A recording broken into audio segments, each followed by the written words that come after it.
الحمد لله رب العالمين والصلاة والسلام على سيد المرسلين وعلى آله وأصحابه أجمعين وعلى من أتبعهم بإحسان إلى يوم الدين. أعوذ بالله من الشيطان الرجيم. بسم الله الرحمن الرحيم. قل إن كان آباؤكم وأبناؤكم وإخوانكم وأزواجكم وعشيرتكم وأموال اقترفتموها وتجارة تخشون كسادها ومساكن ترضونها أحب إليكم من الله ورسوله وجهاد في سبيله فتربصوا حتى يأتي الله بأمره والله لا يهدي القوم الفاسقين. صدق الله العظيم. আলোচনার বিষয় হলো মুহাম্মদ সাল্লাল্লাহু আলাইহি সাল্লামের সঙ্গে রাসূল সাল্লাল্লাহু আলাইহি ওয়াসাল্লামের সঙ্গে মুমিনের সম্পর্ক। এই প্রসঙ্গে আমি সূরা আত-তাওবার 24 নম্বর আয়াতটি তেলাওয়াত করলাম, যেখানে আল্লাহ বলছেন, হে নবী, আপনি বলে দিন, যদি কেউ তার পিতামাতা, তার সন্তানাদি, তার স্ত্রী, ভাই বেরাদুর, আত্মীয় স্বজন, তার সম্পদ, তার সোর্স অফ ইনকাম এবং তার বাড়ি, এগুলো যদি আল্লাহ, রসুল এবং জিহাদ ফি সাবিলিল্লাহ থেকে বেশি হয়ে যায়, যদি কারো ভালোবাসা ওই কয়টির, যদি ওই 8টি জিনিসের ভালোবাসা যদি 3টির থেকে বেশি হয়ে যায়, সেই 3টি হলো আল্লাহ, রসুল ও জিহাদ ফি সাবিলিল্লাহ। আল্লাহ বলছেন যে ফাতারাব্বাসু, অপেক্ষা করো, হাত্তা ইয়াতি আল্লাহু বিআমরিহি, আল্লাহর হুকুম আসা পর্যন্ত। কতদিন তুমি এই ভালোবাসবে? মৃত্যুর আদেশ আসা পর্যন্ত, এরপরে তো পারবে না। আল্লাহু লা ইয়াহদিল কওমাল ফাসিকিন, আল্লাহ ফাসিক কওমকে হেদায়েত করেন না। এর দ্বারা পরিষ্কার বোঝা গেল যে এই 3টির ভালোবাসা, যে 8টি ভালোবাসা বেশি হয়ে যাওয়াটা মুমিনের লক্ষণ নয়, ফাসিকের লক্ষণ। মুমিনের পরিচয় নয়, ফাসিকের পরিচয়। মুমিনের পরিচয় হলো যে সব কিছু থেকে ভালোবাসা এই 3টির বেশি হবে। তার পয়লা আল্লাহ, দ্বিতীয় হল রসুল, তৃতীয় হল জিহাদ ফি সাবিলিল্লাহ। আমরা আলোচনা করছি এখন রসুল সাল্লাল্লাহু আলাইহি ওয়াসাল্লামের সঙ্গে সম্পর্কের ব্যাপার। কোরআন মাজিদে আরো জায়গায় আল্লাহ উল্লেখ করেন, আল্লাযীনা আমানু আশাদ্দু হুব্বান লিল্লাহ, যারা ঈমানদার তাদের ভালোবাসা আল্লাহর জন্য সবচেয়ে বেশি। আল্লাহর জন্য ভালোবাসা মানে কি? তাকে আপন মনে করা, তাকে ঘনিষ্ঠ মনে করা, কিন্তু তিনিই তো সবকিছু। আমার কিছু পেতে হলে তার কাছ থেকে পেতে হবে, আর তো কেউ দিতে পারবে না। সুতরাং তার প্রতি যে ভালোবাসা, এটার অনুভূতি, এটা মুমিনের পরিচায়ক। মুমিনের এই কথা নিজেই আল্লাহ উল্লেখ করছেন যে মুমিন, আল্লাহর জন্য মুমিনের ভালোবাসা সবচেয়ে বেশি। তার মানে মুমিন আল্লাহকে ভালোবাসে। সে আল্লাহ আরেক জায়গায় বলেন, ইন কুনতুম তুহিব্বুনাল্লাহ ফাত্তাবিউনি, কুল ইন কুনতুম তুহিব্বুনাল্লাহ ফাত্তাবিউনি। হে রাসূল, তাদেরকে বলে দিন, আমাকে যদি ভালোবাসতে তারা চায়, তাহলে আপনাকে যেন আনুগত্য করে। হে রাসূল, আপনি বলে দিন, কুল ইন কুনতুম তুহিব্বুনাল্লাহ, মুমিন হিসেবে আল্লাহর জন্য যে তোমাদের সবচেয়ে বেশি ভালোবাসা, যদি এই ভালোবাসা সত্যিকার ভাবে পেতে চাও, আল্লাহকে ভালোবাসতে চাও যদি, তাহলে এটার পথ হচ্ছে আপনি বলে দিন যে আমার আনুগত্য করো। তাহলে কি হবে? ইন কুনতুম তুহিব্বুনাল্লাহ ফাত্তাবিউনি ইউহিব্বুকুমুল্লাহ, আল্লাহ নিজেই তোমাদেরকে ভালোবাসবেন। তোমাদের ভালোবাসার জন্য পেরেশান হইতে হবে না। তোমরা কিভাবে আল্লাহকে ভালোবাসবে, ভালোবাসা হচ্ছে কিনা, ভালোবাসার আল্লাহ স্বীকৃতি দিচ্ছেন কিনা, এগুলি বাস্তবে বুঝবার পথই হলো ওইটা যে রাসূলের আনুগত্য করতে হবে। রাসূলের আনুগত্য যে পরিমাণ বেশি করবে, সেই পরিমাণে আল্লাহকে বেশি ভালোবাসছে বলে প্রমাণ হবে। রাসূলকে ভালোবাসার ব্যাপারে রাসূল নিজে বলেছেন, লা ইউমিনু আহাদুকুম হাত্তা আকুনা আহাব্বা ইলাইহি মিন ওয়ালিদিহি ওয়া ওয়ালাদিহি ওয়ান নাস আজমাইন। তোমাদের মধ্যে কেউ সত্যিকার ভাবে মুমিন হবে না যে পর্যন্ত না সে তার পিতামাতা, তার সন্তানাদি এবং সকল মানুষের চেয়ে আমাকে বেশি ভালো না বাসবে। আল্লাহকে মুমিন বেশি ভালোবাসে এবং আল্লাহকে ভালোবাসার পথ হচ্ছে রাসূলের আনুগত্য করা। আনুগত্য কাউকে করতে গেলে তাকে ভালো না বাসলে আনুগত্য করা যায় না। যাকে ভালোবাসে সে যেটা পছন্দ করে সেটাই করে। যদি যাকে ভালোবাসে যেটা অপছন্দ করে সে করে, বোঝা গেল যে সত্যিকার ভালোবাসা নেই। আল্লাহ রাসূল সাল্লাল্লাহু আলাইহি ওয়াসাল্লাম একবার হযরত আলীকে জিজ্ঞাসা করলেন যে তুমি আমাকে কেমন ভালোবাসো? যে কঠিন গরমের সময় ঠান্ডা পানির চেয়ে বেশি ভালোবাসি।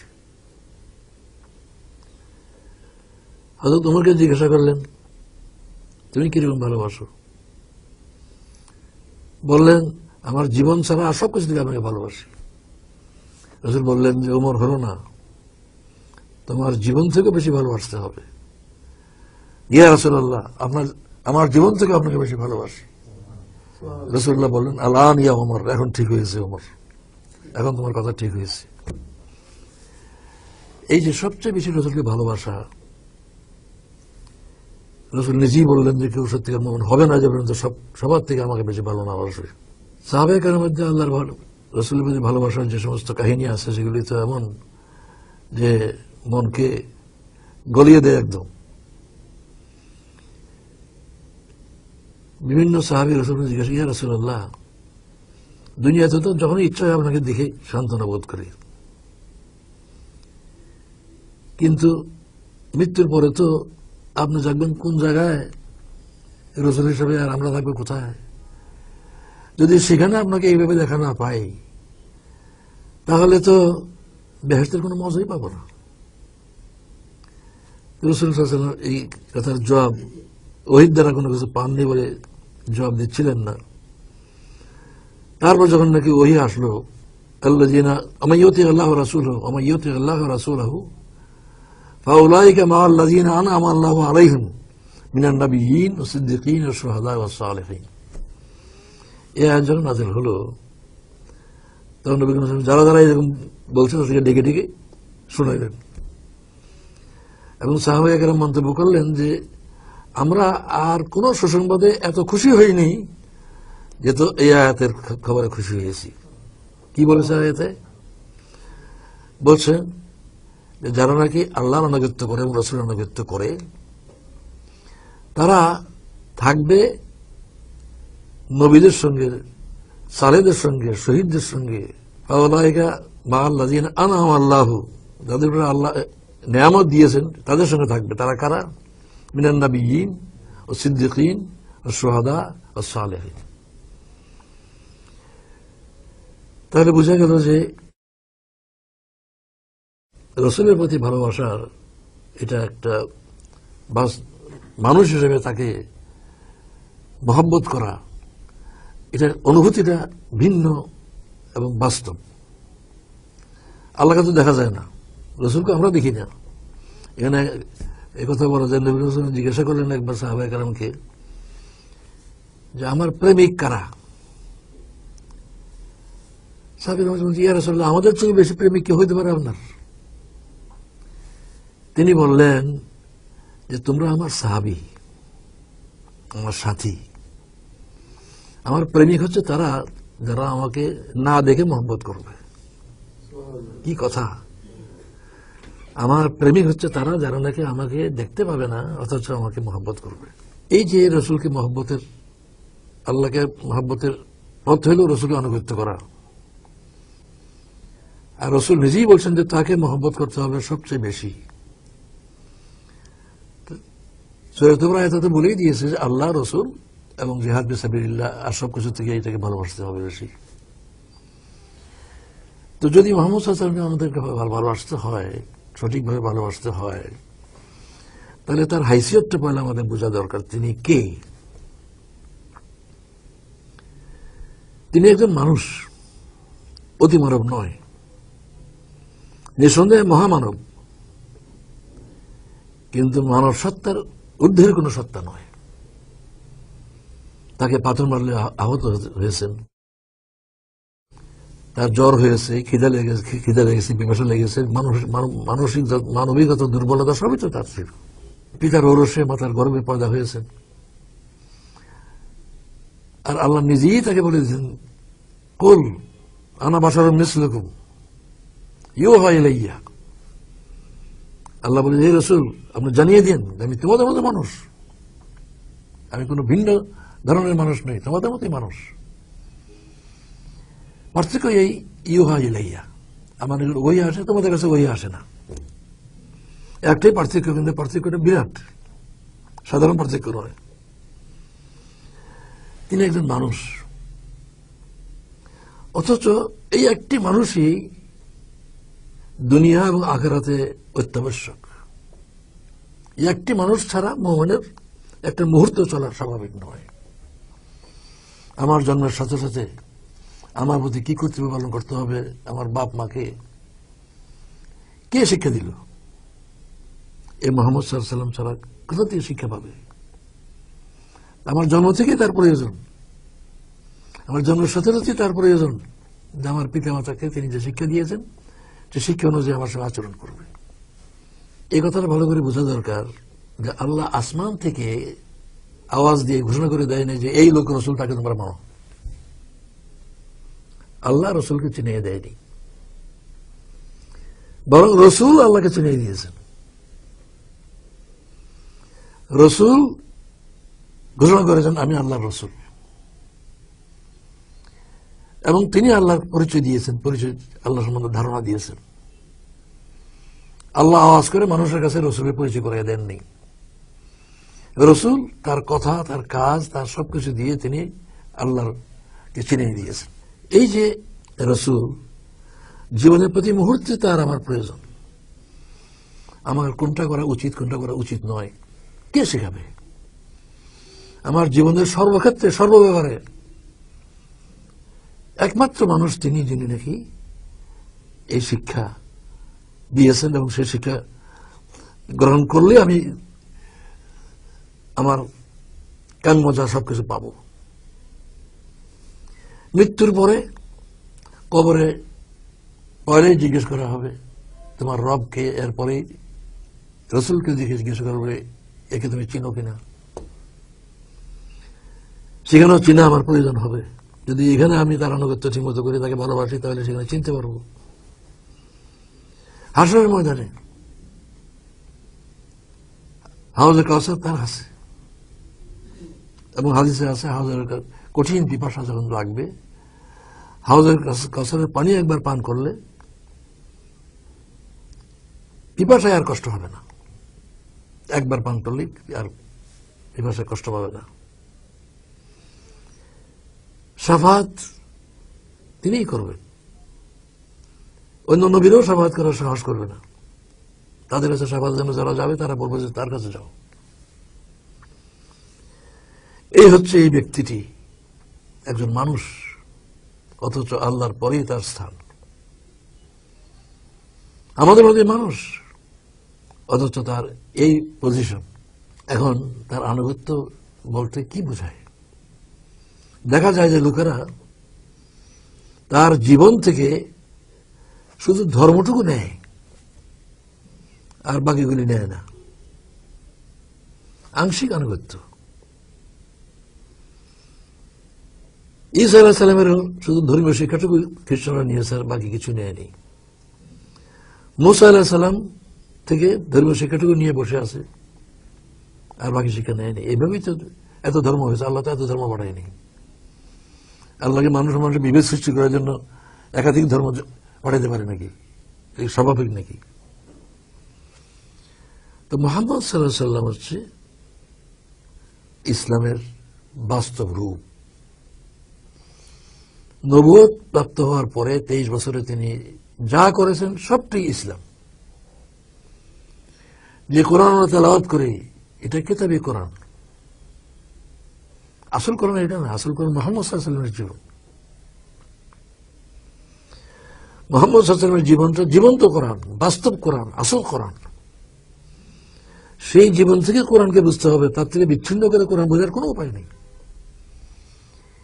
যত বড় আরবির পণ্ডিতই হোক, কেউ যদি কোরআনকে রসুলের জীবন থেকে বিচ্ছিন্ন করে বুঝতে চায়, সে গ্যারান্টি দিয়ে বলা যায় যে গুমরাহ হবে, পথভ্রষ্ট হবে এবং কোরআনকে বুঝবে না, কোরআনের বিকৃত ব্যাখ্যা সে করবে। এই কোরআনের ব্যাখ্যা রসুলকে দেওয়ার জন্য দায়িত্ব দেওয়া হয়েছে আল্লাহর পক্ষ থেকে। তিনি তার কথার দ্বারা, তার কাজের দ্বারা, তার আচরণের দ্বারা, তার অনুমতির দ্বারা, তার অনুমোদনের দ্বারা তিনি যা কিছু দেখিয়েছেন এইসবই হচ্ছে কোরআন। হযরত আয়েশা রাদিয়াল্লাহু আনহা জিজ্ঞাসা করা হলো নবী করিম সাল্লাল্লাহু আলাইহি ওয়াসাল্লাম যখন ছিলেন না তখন, যে নবী করিম সাল্লাল্লাহু আলাইহি ওয়াসাল্লামের চরিত্র সম্বন্ধে আমাদেরকে বলেন। তিনি বললেন, তোমরা কি কোরআন পড়ো নাই? ওয়াকানা খুলুকুহুল কোরআন, যে রসুলের চরিত্র কোরআনই, আর কিছু না। তো রসুল হচ্ছে আসল কোরআন, রসুল হচ্ছে ইসলামের বাস্তব রূপ, ইসলামের বাস্তব পরিচয় হচ্ছে রসুলের জীবন। সেই রসুলের জীবন যদি আনুগত্যের জন্য আমরা আমাদের প্রয়োজন হয়, আল্লাহ যা বলছেন রসুলের আনুগত্য করলেই আল্লাহকে ভালোবাসা হবে, বরং আল্লাহর ভালোবাসা পাবে, ওই আয়াতে যা বলছেন তাতে এই রসুল বলে দিন, যদি নাকি তোমরা আমার আনুগত্য করো, যদি আমাকে তোমরা ভালোবাসতে চাও, যদি আল্লাহকে ভালোবাসতে চাও, তাহলে আমাকে আমার আনুগত্য করো, তাহলে আল্লাহ তোমাদেরকে ভালোবাসবেন। ইউহিব্বুকুমুল্লাহ, আল্লাহ নিজে তোমাদেরকে ভালোবাসবেন। যদি আল্লাহর ভালোবাসা আমি পেতে চাই, তাহলে রসুলের আনুগত্য করা ছাড়া আর কোনো পথ নাই এই ভালোবাসা পাওয়ার। এই আনুগত্য কতটুকু আনুগত্য? রসুলকে আনুগত্য করতে বলছে, আংশিক আনুগত্য করতে তো আল্লাহ অনুমতি দেয়নি। কে অধিকার দিল, কে পারমিশন দিল যে তার জীবন থেকে এটুকু নাও এটুকু নেওয়ার দরকার নাই? বরং রসুল সাল্লাল্লাহু আলাইহি ওয়াসাল্লামকে দুনিয়ায় কি আসল কাজ দিয়ে পাঠানো হয়েছে, আসল কাজটা কি, সেটাই যদি করানো হয় তাহলে কিছুটা আনুগত্য। কোরআন মজিদে শুধু এই রসুল সম্বন্ধে না, সকল রসুল সম্বন্ধে একসাথে এক জায়গায় সূরা হাদীদের 25 নম্বর আয়াতে আল্লাহ বলেছেন। এই আয়াতটা ভিত্তি করে আমি একটা বই লিখেছি, বইটার নাম হচ্ছে আল্লাহ তাআলা রসুলগণকে কি দায়িত্ব দিয়ে পাঠালেন। আমরা তো এসব আয়াত জানি, যেখানে নাকি হুয়াল্লাযী আরসালা রাসূলাহু বিল হুদা ওয়া দীনিল হক লিইয়ুযহিরাহু আলা দীনি কুল্লি, দ্বীনকে বিজয়ী করার জন্য তাকে পাঠানো হয়েছে। সূরা তাওবা 33 নম্বর আয়াতে আল্লাহ কথা এভাবে বলছেন, হুয়াল্লাযী আরসালা রাসূলাহু বিল হুদা ওয়া দীনিল হক লিইয়ুযহিরাহু আলা দীনি কুল্লি। এই আয়াতটা আরো দুই জায়গায় আছে, সূরা তাওবাতে আছে, সূরা আল ফাতিহা আছে, সূরা সাফে আছে, কিন্তু এই আয়াতের শেষাংশ সূরা আত-তাওবাতে আছে এইভাবে, সূরা আল ফাতিহা, ওয়া কাফা বিল্লাহি শাহীদা, ওয়াল্লাযী আরসালা রাসূলাহু বিল হুদা ওয়া দীনিল হক লিইয়ুযহিরাহু আলা দীনি কুল্লি। এই আয়াতের পরের শেষাংশ সূরা আছে এইভাবে, সূরা সাফে আছে ওয়ালাউ কারিহাল মুশরিকুন, কিন্তু সূরা ফাতিহা আছে ওয়া কাফা বিল্লাহি শাহীদা। এই ব্যাপারে আল্লাহর সাক্ষী যথেষ্ট। আল্লাহ তাআলা রাসূলকে কি দায়িত্ব দিয়ে পাঠিয়েছে, যে আর কে সাক্ষী দিবে, আর কার সাক্ষী নেওয়ার কি দরকার, অমুক হুজুরে কি বলে, পীর কি বলছে, এ সাক্ষী নেওয়ার কি দরকার? আল্লাহর সাক্ষী যথেষ্ট, যে যিনি পাঠিয়েছেন তিনি বলছেন এই কাজের জন্য পাঠিয়েছি। এখানে আমরা রাসূলকে পাঠাবার উদ্দেশ্য যেটা পেয়েছি সেটা হচ্ছে দ্বীনকে বিজয়ী করা। সূরা আশ-শূরা 13 নম্বর আয়াতে আল্লাহ তাআলা বলছেন, শারা'a লাকুম মিনাদ দীনি মা ওয়াসা বিহি নূহান ওয়াল্লাযী আওহায়না ইলাইকা ওয়া মা ওয়াসাইনা বিহি ইব্রাহিমা মূসা ওয়া ঈসা আন আকিমুদ-দীন ওয়া লা তাতাফাররাকু ফীহি। নূহ আলাইহিস সালামের কাছে যে দ্বীন পাঠানো হয়েছে, সেই দ্বীন হে রাসূল আপনার কাছে পাঠানো হয়েছে, এবং ইব্রাহিম, মূসা, ঈসা তাদের কাছে পাঠানো হয়েছে, এই নির্দেশ দিয়ে দ্বীন কায়েম করো। তাহলে রাসূলগণের কাজের সম্বন্ধে আল্লাহ দুই রকম ভাষায় কথা বলেছেন। একটা বলেছেন দ্বীনকে বিজয়ী করো, ওই 3টি সূরাতে, আর সূরা আশ-শূরাতে বলছেন কায়েম করো। তো কায়েম করো আর বিজয়ী করো, এর মধ্যে শব্দের পার্থক্য হইল মন মতো একই। যদি বিজয়ী হয় তা কায়েম হইল, যদি কায়েম হয় তাহলে বিজয়ী হইল। কিন্তু এই দুই জায়গার কোন জায়গায় কি উদ্দেশ্যে দিন বিজয়ী হলে রেজাল্ট কি হবে, দিন বিজয়ী হইলে, দিন কায়েম হইলে ফলটা কি হবে, রেজাল্ট কি হবে, এখন উল্লেখ নেই। সেই উল্লেখ আমরা পাই সূরা আল হাদীদের 25 নম্বর আয়াতে।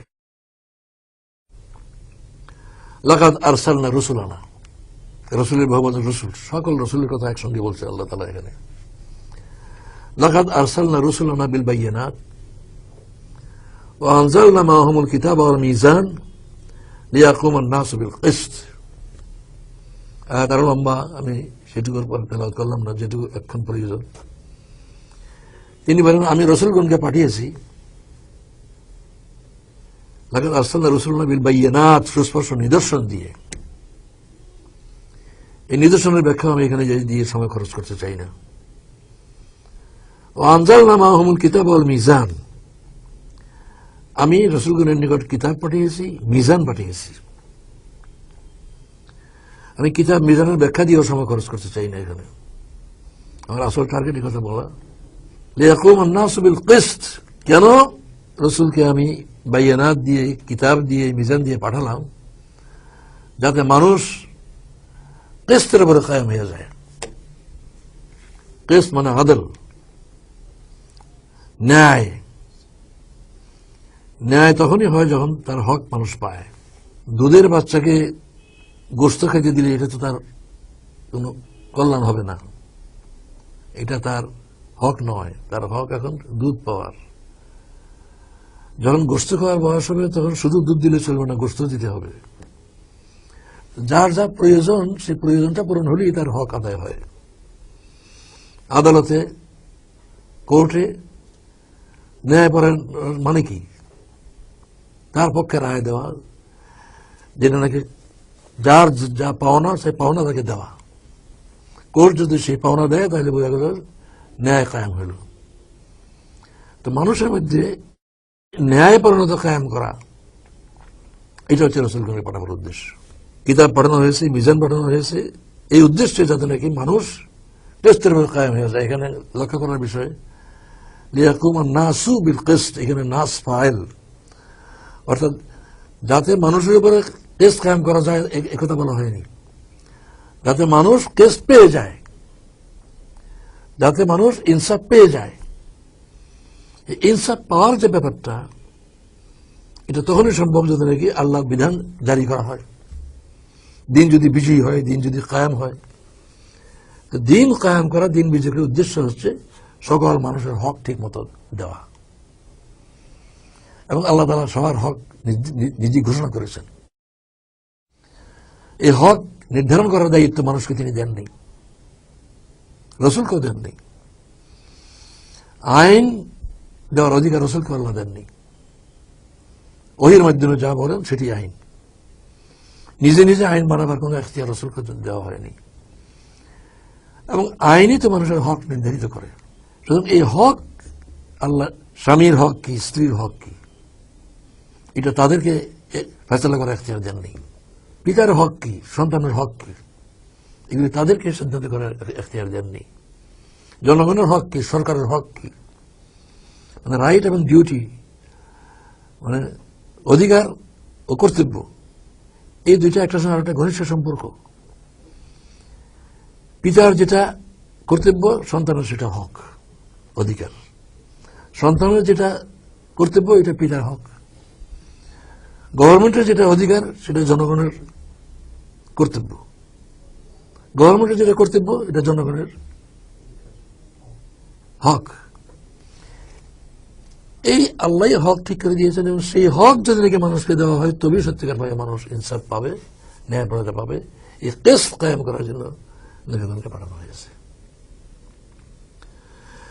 এখন রসুলকে পাঠাবার আসল উদ্দেশ্য যেটা আল্লাহ কোরআনে এত জায়গায় এইভাবে বললেন, সেটার কোনো খবর নাই, এটার কোনো চিন্তা নাই, ধান্দা নাই। খুব নামাজ পড়ে, খুব রোজা করে, তাহাজ্জুদ পড়ে, জিকির করে, একেবারে হানাফিল্লাহ, এটা আনুগত্য বলে আল্লাহ গণ্য করবেন কোন যুক্তিতে? এই যে নামাজ, রোজা, জিকির, আজকার, এগুলিতে হচ্ছে আল্লাহর নৈকট্য লাভ করার জন্য, আল্লাহর নৈকট্য লাভের যোগ্য হওয়ার জন্য। আল্লাহ যে ইনসাফ কায়েম করতে বলছে, এই ইনসাফ কায়েমের উপযুক্ত থাকার জন্য। তালিমের ক্ষমতা পেয়ে সে স্বৈরতন্ত্র করবে, দিন কায়েম হলো, ক্ষমতায় আসলো, ক্ষমতা আসার পরে যেমনি খুশি এমনি কাজ করবে, যাতে যেমনি খুশি এমনি কাজ করে, আল্লাহর গোলাম হয়ে চলে, আল্লাহ রসুলের পূর্ণ আনুগত্য করে, সেভাবে চলার জন্যই তো নামাজ, রোজা, হজ, যাকাত। একটা ছোট্ট উদাহরণ দেওয়া যায়। সেনাবাহিনীতে বা পুলিশেও যে প্যারেড করায়, তাদের যে পেশাগত যোগ্যতা, এই যোগ্যতাটাকে কায়েম রাখার জন্য কতগুলি ফাংশন করে। যারা পুলিশ না, সৈন্য না, তারা যদি এরকম প্যারেড করে রেখে দেন, পুলিশের দায়িত্ব নিল না, সৈনিকের দায়িত্ব নিল না, প্যারেড করে। ঠিক তেমনি আল্লাহর সৈনিকের দায়িত্ব নিল না, আল্লাহর দিন কায়েমের দায়িত্ব নিল না, যেটা করার উপযুক্ত থাকার জন্য, যেটা করার প্রয়োজনীয় গুণাবলী অর্জনের জন্য নামাজ রোজা হয়েছে, শুধু এই প্যারেডটুকু নিল আর আসল দায়িত্ব নিল না, সেটা আল্লাহ আনুগত্য গণবে কি কারণে, কোন যুক্তিতে? এই কথা যদি আমাদের আলেম সমাজ সকলে বুঝতো, তাহলে দিন বিজয়ী হতো কবি। জনগণ ইসলামের বিরুদ্ধে না। যদি সকল আলেম উলামা তারা যদি নাকি রসুল আনুগত্যকে এভাবে বুঝতো, তাহলে সেভাবে বুঝাতো জনগণকে। শুধু মাদ্রাসার খেদমত করা যথেষ্ট মনে করতো না। দিনের বড় খেদমত মাদ্রাসা। এই মাদ্রাসা না থাকলে আমরা রেডিমেড মৌলানা ইউসুফ, মৌলানা নিজামী, মৌলানা সাইদি, এগুলি আমরা মাদ্রাসা কায়েম করে মৌলানা মানিছি নাকি? একামতের দিন এগুলি সহায়ক, অবশ্যই সহায়ক। মৌলানা মজুদি বলছেন যে যারা শুধু মাদ্রাসায়, মসজিদে সকালবেলা যে বাচ্চাদেরকে কোরআন শরীফ শিখায় আর নামাজ শিখায়, এটাও দিনের বিরাট খেদমত। আমরা তো এটা করি না, এটা যারা করে বিরাট খেদমত করছে। কিন্তু এইটুকুই করাই রাসূলের আনুগত্য যথেষ্ট হয়ে গেল, এই ধারণা করার হচ্ছে সমস্যা। বিপদ হচ্ছে এখানে। তাবলীগী জামাত মানুষদেরকে দুনিয়া দুনিয়া করে মরে, দুনিয়ার কুত্তা হয়ে ঘুরে, তাদেরকে বাড়ি ঘর ছেড়ে কিছুদিন আল্লাহকে চেনার জন্য, রসুলকে চেনার জন্য, নামাজ শুদ্ধ করার জন্য তারা তাদেরকে প্রশিক্ষণ দেওয়ার চেষ্টা করে। বিরাট কাজ। এই কাজটাকে আমরা আর কেউ করি? কিন্তু এইটুকুই নবীওয়ালা কাজ দাবি করে তারা। নবীওয়ালা কাজ এটুকুই। এটা তো ডিসসার্ভিস হয়ে গেল। রসুলের আনুগত্য মানে রসুলকে যে উদ্দেশ্য আল্লাহ পাঠিয়েছেন, সেই উদ্দেশ্য পূরণের জন্য তার অনুকরণ করা, অনুসরণ করা। তাই দিনকে বিজয়ী করার প্রচেষ্টা 1 নম্বর আনুগত্য। সবচেয়ে বড় সুন্নত এটা। সুন্নত শব্দের ফিকহের পরিভাষা হচ্ছে ওই ফরজ, ওয়াজিব, সুন্নত, মুস্তাহাব। এটা হচ্ছে এক ধরনের ব্যাখ্যা। কিন্তু সুন্নত শব্দের অর্থ হচ্ছে তরিকা। সুন্নতুল্লাহ, আল্লাহর সুন্নত, আল্লাহর সুন্নতকে আল্লাহর দেওয়া নিয়ম। রসুলের সবচেয়ে বড় সুন্নত হচ্ছে একামতের দিনের জন্য কাজ করা, দিনকে বিজয়ী করার জন্য কাজ করা। সেই কাজের যারা উদ্বুদ্ধ হবে, যারা এই কাজ করতে চায়, তাদেরকে নিজেদের জীবনে ওইসব গুণ তৈরি করতে হবে যেসব গুণ তৈরি না হলে এই কাজটা করতে পারবে না। সেখানে কালেমা, নামাজ, রোজা, হজ, যাকাতের প্রশ্ন আসে। এই জন্য যদি আমরা রসুলের আনুগত্য করতে চাই, যদি আনুগত্য ঠিকমতো করি, তবে আল্লাহ আমাদেরকে ভালোবাসবেন। আর সে ভালোবাসা পাওয়ার শর্ত হলে রসুলের আনুগত্য করা। কিন্তু আনুগত্যের অর্থ এটা ভালো করে বুঝতে হবে যে উদ্দেশ্যে রসুলকে দুনিয়া পাঠানো হয়েছে, আনুগত্যের সবচেয়ে গুরুত্বপূর্ণ পয়েন্ট হচ্ছে ওইটা। এবং আল্লাহর সব হুকুমে ইবাদত, এমনকি দুনিয়াদারি কাজও যদি আল্লাহর হুকুম রসুলের তরিকা মতো করা হয়, সেগুলি ইবাদত। ঘুমানো ইবাদত, পেশাব পায়খানা ইবাদত, যদি আল্লাহর হুকুম রসুলের তরিকা মতো হয়। আর যদি সেই তরিকা মতো না হয় তাহলে বলে নামাজ ইবাদত নয়। তো রাসূলের আনুগত্যের সম্বন্ধে বুঝতে হলে এইভাবে বুঝতে হবে যে রাসূল ইসলাম যে আল্লাহ পাঠিয়েছেন, ইসলামের বাস্তব রূপ হচ্ছে রাসূল। এই রাসূল যে শিক্ষা দিয়েছেন সেটা সবটুকু গ্রহণ করতে হবে, আংশিক গ্রহণ করার কোনো এখতিয়ার নেই। আল্লাহ তাআলার 100 হুকুমের মধ্যে যদি কেউ 99টা হুকুম গ্রহণ করে, একটা মানতে অস্বীকার করে, তবু সে কাফের। কারণ আল্লাহর কোনো ঠেকা নেই, কারো আনুগত্যের আল্লাহর কোনো ঠেকা নেই। আল্লাহ এরকম দুর্বল নয় যে আচ্ছা ঠিক আছে এতগুলি মানছে, না হয় এটা নাই মানলো, কি করা, যদ্দূর মানছে এদেরই মেনে নেই, না, এরকম দুর্বল আল্লাহ নন। ইবলিস তো ইবাদত করতে করতে ফেরেশতাদের মর্যাদায় পৌঁছে গেছিল, একটা হুকুমই তো অমান্য করেছে নাকি, শেষ হয়ে গেল, একদম অভিশপ্ত হয়ে গেল। ধর্ম নিরপেক্ষবাদী যারা, তারা নামাজ হজ জাকাতটুকু নেয় আর অগণিত হুকুম কোরআনের মানতে অস্বীকার করে। ইবলিস একটা হুকুম অমান্য করে অভিশপ্ত হয়ে গেল, আর তারা সব হুকুম পালন করার পরেও আমাদের চেয়ে ভালো মুসলমান। রাসূলের আনুগত্য ভালো করে, রাসূলের আনুগত্য আলেম সমাজে পর্যন্ত পরিষ্কার ধারণা সকলের নাই, এটি দুঃখের বিষয়। আমাকে এক বিদেশি লোক জিজ্ঞাসা করছে, আমার দেশি লোক কিছু জিজ্ঞাসা করছে, আচ্ছা আপনারা তাদেরকে নির্বাচনে দাঁড় করান, সবাই স্বীকার করে যারা শিক্ষিত চরিত্রবান এলাকার মধ্যে সবাই ভালো বলে স্বীকার করে, কিন্তু ভোট দেওয়ার সময় আপনাদের না দিয়া নৌকায় আর ধানের শেষে দেখেন। আচ্ছা দেখেন, এই যে ভোটাররা মুসলমান যারা, তারা তো তাদেরকে তো জমা দিয়েছে, মুসলমান বানায়নি, আগের থেকে মুসলমান। এবং আগের থেকে তো তারা মুসলমান, তারা ইসলাম যেটুকু জানে, কার থেকে জানে? মসজিদের ইমাম, মাদ্রাসার টিচার, ওয়াইজ, খানকার পীর, তবলিগের মুবাল্লিগ, এদের থেকে তো শিখেছে। এই যে তাদের উস্তাদেরা, তারা যদি তাদেরকে তারা যুদ্ধ শিখায়, ওদের তো তারা জানবে, এক বেশি থেকে জানবে। আমরা যদি জনগণের মধ্যে একেবারেই বুঝাইতে না পারতাম, তাহলে তো একটা ভোটও পেতাম না। আমরা যে কজনের কাছে পৌঁছতে পারতেছি তাদের ভোটটা পাই, কিন্তু সবার কাছে আমরা পৌঁছতে পারিনি। তাদের উস্তাদ যারা, মসজিদ, মাদ্রাসা, খানকার সকলেই যদি যে উস্তাদের ঘরে আছে, উস্তাদ তাদেরকে যদি বলতো, শেখাতো, কোরআনের আইন যারা কায়েম করতে চায় তাদেরকে ভোট দিতে হবে, যারা কোরআন কায়েম করতে চায় না তাদেরকে ভোট দিলে ঈমান নষ্ট হয়ে যাবে, আল্লাহর সন্তুষ্টি সেখানে পাবে না, তোমার ভোট পেয়ে যারা নাকি ক্ষমতায় গিয়ে অন্যায় করছে, সে অন্যায় ভাগী তোমাকে হইতে হবে, এর জন্য তোমাকে আখেরাতে জবাব দিতে হবে। যদি সব মসজিদের ইমাম, সব ওয়াইজ, সব পীরেরা যদি এভাবে বলতো, যাদের কাছে ইসলাম শিখেছে তারা বুঝতো। এই জন্য তারা, তাছাড়া তাদেরকে ভোট দেয়, তারা তো আল্লাহর নাম নেই, লা ইলাহা ইল্লাল্লাহ, নৌকার মালিক তুই আল্লাহ, লা ইলাহা ইল্লাল্লাহ, ধানের শেষে বিসমিল্লাহ। তো জনগণ মনে করে তারাও ইসলামের পক্ষে আছে, ইসলামের বিরোধিতা না। রাসূলের আনুগত্য আমাদের আলেম সমাজের যদি সকল বুঝতো, তাহলে পরে দিন কবি বিজয়ী হয়ে যেত। এখন রাসূলের আনুগত্য কথাটা মানুষকে ব্যাপকভাবে বোঝাবার এমন দরকার, এই কাজটা যে পরিমাণ আমরা বেশি করতে পারবো, সেই পরিমাণই দিন লোকেরা বুঝবে। আল্লাহ তাআলা রাসূলের আনুগত্য করার জন্য আমাদেরকে তৌফিক দান করুন, আনুগত্যকে বুঝবার তৌফিক দান করুন। দেশবাসী সকলকে রাসূলের আনুগত্য বলতে কি বুঝায় এটা ভালো করে বুঝবার জন্য তাদের তৌফিক দান করুন।